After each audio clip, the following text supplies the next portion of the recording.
Bismillahirrahmanirrahim. Assalamualaikum warahmatullahi wabarakatuh. Bismillah, alhamdulillah, wassalatu wassalamu ala habibillah Sayyidina Muhammad ibn Abdillah wa ala alihi wa sahbihi wa mawalah. Allahumma rabbi syrah lana sudurana wa yassir lana umurana wahlul uqdatan min alsinatina yafqahu aqwalana. Allahumma fakkihna fid din wa 'allimna at-ta'wil. Allahumma alhimna marashida umurina wa a'idhna min shururi anfusina birahmatika ya rabbal alamin. Walhamdulillahi rabbil alamin. Alhamdulillah, thumma alhamdulillah. Apa khabar sahabat-sahabat semua? Selamat pagi. Salam pertemuan dalam pertemuan Hayati Quran siri yang ke-416 bersama dengan saya Umar Aziz. Kita bertemu pada penghulu segala hari Sayyidul Ayyam, hari Jumaat, hari yang mana kita digalakkan untuk melakukan sebanyak mungkin kebaikan dan juga kita digalakkan untuk memperbanyakkan selawat kepada junjungan baginda Nabi sallallahu alaihi wasallam. Apa khabar sahabat-sahabat semua? Saya doakan sahabat-sahabat berada di dalam keadaan terpelihara, berada di dalam keadaan tenang hati dan jiwa, berada pada dalam keadaan yang mana Allah Subhanahu wa taala permudahkan segala urusan setiap daripada kita. Ahlan sahabat-sahabat yang saya nampak di ruang komen, Nur Hayati Yahya, Zaliha Kamaruddin, Hardi Suhaimi, Zahara Cik Ros, Zuraida Siddiq, Jamila Ihsan, Aminah Hitam, Safia Sapian, Laila Umar, Hajarah Zai, Zakia Muhammad Nin, Nora Mat Darus, Zimah Don, kemudian Kamiza Muhammad Amil, serta Nur Hayati Yahya dan juga Rin Khairil serta sahabat-sahabat yang lain. Waalaikumsalam warahmatullahi wabarakatuh kepada semua yang memberi salam. Terima kasih kepada semua yang mendoakan. Moga-moga doa yang sama Allah kurniakan kepada sahabat-sahabat semua. Sebelum kita teruskan, apa kata kita perbetulkan dahulu niat kita. Moga-moga pertemuan kita adalah kerana Allah Subhanahu wa ta'ala. Nawaitu ta'alluma wa ta'lim wa tadhakkura wa tadhkir wa naf'a wal intifa' wal ifadata wal istifadah wal hatha ala tamassuki bi kitabillah wa sunnati rasulillah sallallahu alaihi wasallam wa du'ai ila al huda wa dalalati ala al khair ibtigha'a wajhillah wa mardatih wa qurbih wa thawabih. Amin amin ya rabbal alamin. Mohon jasa sahabat-sahabat untuk bantu share, bantu untuk kongsi, bantu untuk sebar luas, tag rakan-rakan yang lain. Moga-moga lebih ramai yang beroleh manfaat. Adakah suara saya jelas pada pagi ini? Adakah suara saya jelas? Saya harap suara saya jelas. Saya dah tengok komen, ada berpuluh komen, namun tidak ada yang menyebutkan sangkut-sangkut ataupun tak jelas. Dan saya harap berterusan begitu dengan izin Allah Subhanahu wa taala. Hari ini kita nak sambung daripada masih lagi muka surat yang sama, permulaan daripada surah Al-A'raf. Mohon sahabat-sahabat catatkan di ruang komen, muka surat 151, surah yang ke-7 Al-A'raf, bermula daripada ayat yang ke-3. Lalu ramai yang kata jelas, terima kasih. Ada yang daripada Johor, ada daripada Bandar Baru Bangi, ada daripada Lumut Perak, ada daripada Singapura, ada daripada Changlon. Syafiq Rohani pun kata suara jelas, terima kasih. Daripada Perak Tengah, Seri Manjung Perak, Umilin El Zahra. Terima kasih kepada yang memberi maklum balas. Melaka hujan, moga hujan yang bermanfaat insya-Allah. Okey, jom kita lihat pada ayat yang ketiga. Lalu ketika mana Allah Subhanahu wa taala mulakan Al-Quran pada ayat yang pertama surah Al-A'raf, pada waktu itu dengan membawakan perkataan-perkataan yang walaupun biasa digunakan oleh masyarakat Arab pada waktu itu, yang mana mereka berbangga dan pada waktu itu mereka berada pada situasi yang mereka anggap sastra bahasa Arab berada pada tahap yang tertinggi, sehingga yang boleh membaca di antara mereka tak perlukan baris, tak perlukan pada waktu itu titik untuk membaca sesuatu penulisan bahasa Arab. Maka Allah datangkan dengan ayat alif lam mim sad. Alif kamu biasa sebut dalam perkataan seharian, lam, mim dan juga sad. Namun apakah maksud dia? Sekadar pada waktu itu untuk melemahkan sebagai mukjizat Al-Quran terhadap orang-orang Arab Jahiliyah dan orang Quraisy Mekah. Kemudian Allah menerangkan tentang Al-Quran yang agung ini. Firman Allah, kitab yang agung, unzila telah diturunkan, ilaika kepada kamu wahai Muhammad, yang mana pada waktu itu janganlah kamu berasa gundah, berasa sedih, berasa pada waktu itu hati kamu sempit. Dan Al-Quran ini hendaklah litunzira bih, untuk untuk kamu ingatkan dan kamu sampaikan, dan ianya mendatangkan manfaat untuk orang-orang yang beriman. Ini semua kita telah baca. Lalu seterusnya firman Allah Subhanahu wa taala pada ayat yang ke-3, firman Allah, ittabi'u ma unzila ilaikum mir rabbikum wa la tattabi'u min dunihi awliya qalilan ma tadhakkarun. Firman Allah Subhanahu wa taala, bila pada waktu itu kamu dah kenal keagungan Al-Quran, ianya adalah kitab yang diturunkan oleh Allah Subhanahu wa taala. Bila kamu dah nampak kepentingan orang beriman untuk mengambil pengajaran daripada Al-Quran, maka firman Allah Subhanahu wa taala pada ayat yang ketiga, di mana Al-Quran memerintahkan manusia untuk mengikuti ajaran yang ada di dalam Al-Quran. Maka firman Allah, ittabi'u, apa terjemahnya? Ikutlah kamu. Ianya adalah perintah. Ittabi'u, ikutlah kamu. Lalu daripada perkataan ittabi'u ini, kita boleh belajar bahawa tujuan Al-Quran adalah untuk kita amalkan, untuk dibawa dalam kehidupan, untuk diamalkan. Sama ada kita bawa ikut kemampuan kita sedikit demi sedikit namun berterusan, ataupun pada waktu itu kita mampu dan kita amalkan secara keseluruhan. Maka di sini firman Allah Subhanahu wa taala, ittabi'u.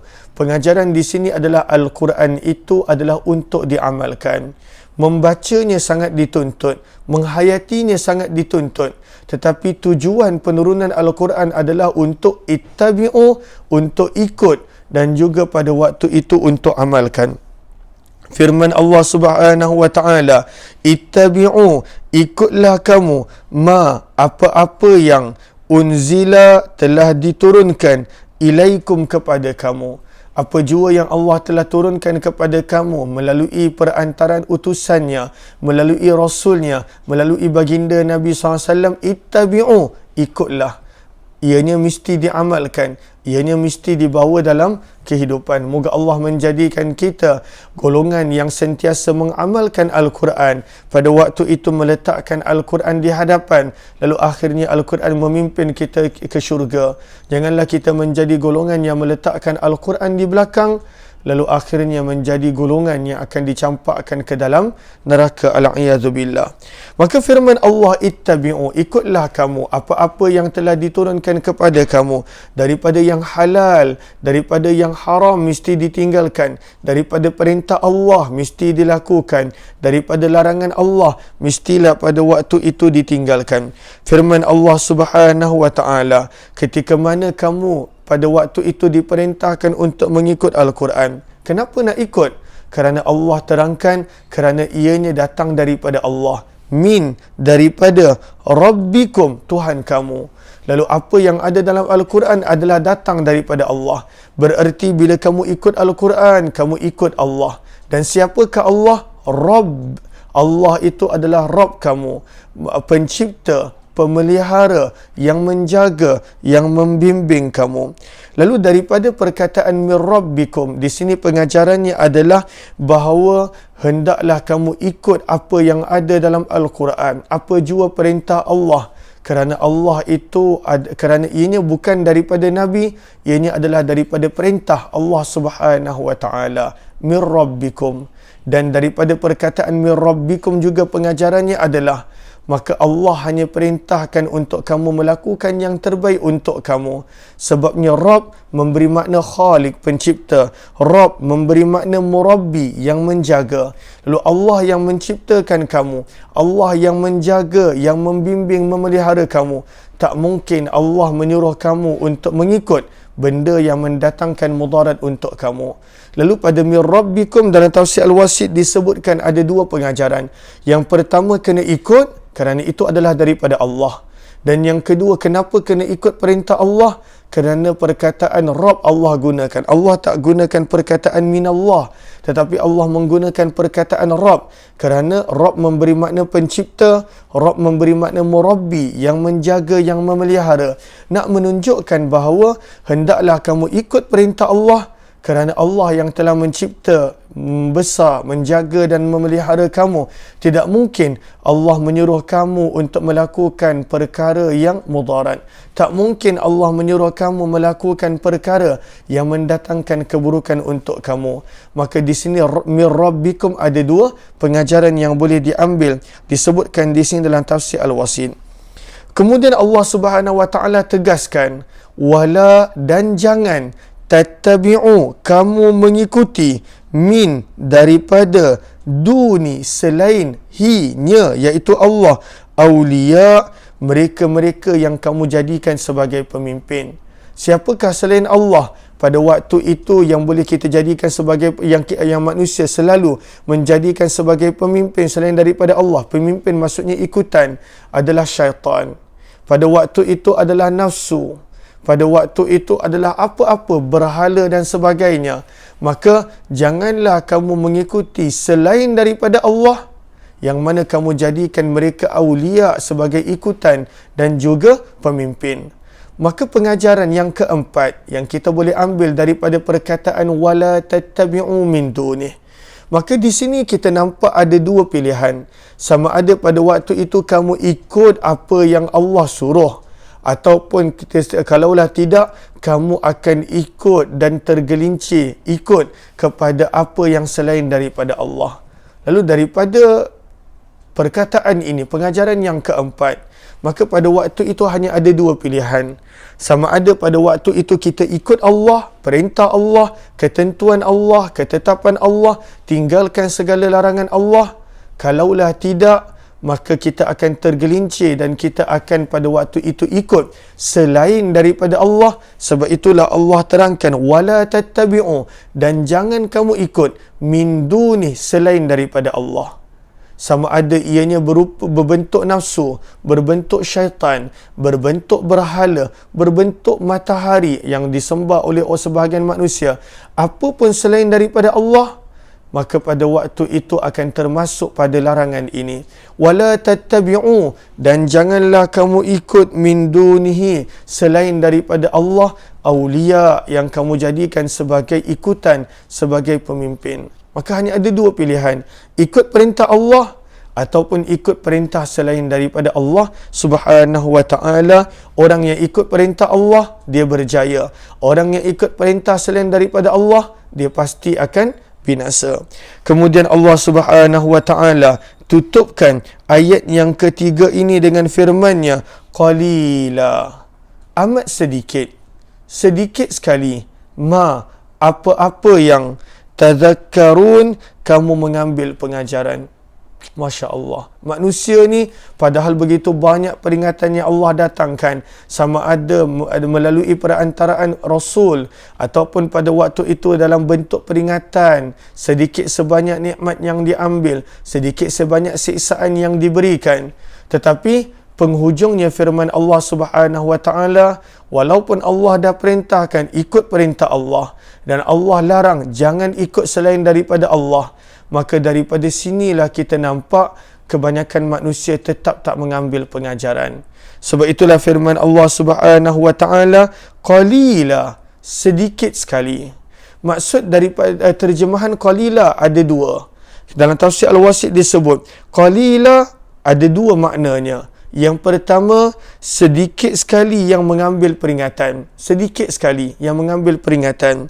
Maka sebab itu qalila ay tadhakkuran qalila, sedikit sekali di antara kamu yang mengambil peringatan. Tak banyak orang yang mengambil peringatan. Dan yang kedua, makna yang kedua adalah zamanan qalila tatadhakkarun, amat pendek sekali tempoh yang kamu mengambil peringatan. Kejap dia berubah, lepas tu dia lalai balik. Kejap dia berubah, lepas tu dia lalai balik. Maka ada dua terjemahan. Qalilan ma tatadhakkarun, sama ada daripada makna bilangan orang yang mengambil pengajaran itu sedikit. Makna yang kedua, qalilan ma tatadhakkarun, maksudnya tempoh manusia mengambil pengajaran itu sedikit. Kemudian dia tergelincir balik. Allahu Akbar. Lalu di sini pengajaran yang kelima yang kita boleh ambil daripada makna pertama qalilan ma tatadhakkarun, inilah realiti dunia. Inilah hakikat manusia. Yang mana banyak macam mana pun peringatan yang diberikan, yang mengambil pengajaran pada waktu itu adalah tidak ramai. Yang mengambil pengajaran pada waktu itu adalah sedikit. Moga-moga Allah golongkan kita di kalangan orang yang mengambil pengajaran daripada firman Allah, yang mengambil pengajaran daripada perintah-perintah Allah Subhanahu wa taala. Firman Allah, qalilan ma tadhakkarun, sedikit sekali apa yang kamu ambil pengajaran. Makna yang kedua qalilan ma tadhakkarun tadi adalah zamanan qalila. Sekejap sangat, pendek sangat tempoh kamu mengambil pengajaran. Maka di sini datangnya pengajaran yang keenam, itulah manusia. Sekejap dia menyesal, sekejap dia pada waktu itu dia berubah, dan kemudian kalaulah pada waktu itu dia tak istiqamah, tergelincir lagi. Pada waktu itu dia tergelincir lagi, dapat balik peringatan, kemudian dia tak istiqamah, tergelincir lagi. Maka Allah Subhanahu wa taala menegur, qalilan ma tadhakkarun, amat sedikit sekali waktu kamu mengambil pengajaran. Allahu Akbar. Moga-moga kita pada waktu itu tidak termasuk daripada golongan yang mengambil pengajaran dan tergelincir semula. Sebab itulah kita kena jaga doa-doa yang Al-Quran ajar. Rabbana, wahai Tuhan kami, la tuzigh qulubana, janganlah engkau memesongkan hati-hati kami, ba'da idh hadaitana, selepas daripada dikau telah memberi petunjuk kepada kami. Begitu juga doa yang diriwayatkan oleh Ummu Salamah, antara doa yang Nabi kerap baca, Nabi banyak baca, ya muqallibal qulub, wahai zat yang membolak-balikkan hati-hati, thabbit, kukuhkanlah, teguhkanlah, istiqamahkanlah hatiku di atas agamamu. Kenapa? Sebab daripada makna yang kedua, qalilan ma tadhakkarun, amat sedikit sekali waktu kamu mengambil pengajaran, manusia tergelincir balik. Manusia tergelincir balik. Moga Allah pelihara dan jaga, al-a'yadzubillah. Maka ini adalah ayat yang ketiga. Seterusnya pada ayat yang keempat dan kelima. Ayat yang keempat yang kelima ianya berkaitan. Maka pada ayat yang keempat dan kelima, Al-Quran mula mendatangkan pada waktu itu dalam bentuk peringatan, dalam bentuk amaran, sebahagian daripada azab yang Allah pernah turunkan kepada orang-orang yang menzalimi diri mereka dan orang-orang yang sombong dalam menerima kebenaran. Ini ayat yang keempat dan kelima. InsyaAllah kita akan sambung esok insyaAllah. Kerana kita nak habiskan sekali dua ayat ini, mudah-mudahan bermanfaat. Walaupun ringkas pertemuan pagi ini, hari ini adalah hari Jumaat, maka marilah sama-sama kita azam untuk memperbanyakkan selawat kepada junjungan baginda Nabi SAW, pergi awal kepada yang dapat menunaikan solat fardu Jumaat, yang mana dijemput kalaulah di Selangor ni, maka pada waktu itu dia kena ada jemputan, maka pergilah awal, baca surah Kahfi. Mudah-mudahan insya-Allah kita dapat mengamalkan sunnah-sunnah pada hari yang mulia ini. Kita jumpa lagi insya-Allah. Terima kasih kepada sahabat-sahabat semua. Wabillahi taufiq wal hidayah. Assalamualaikum warahmatullahi wabarakatuh.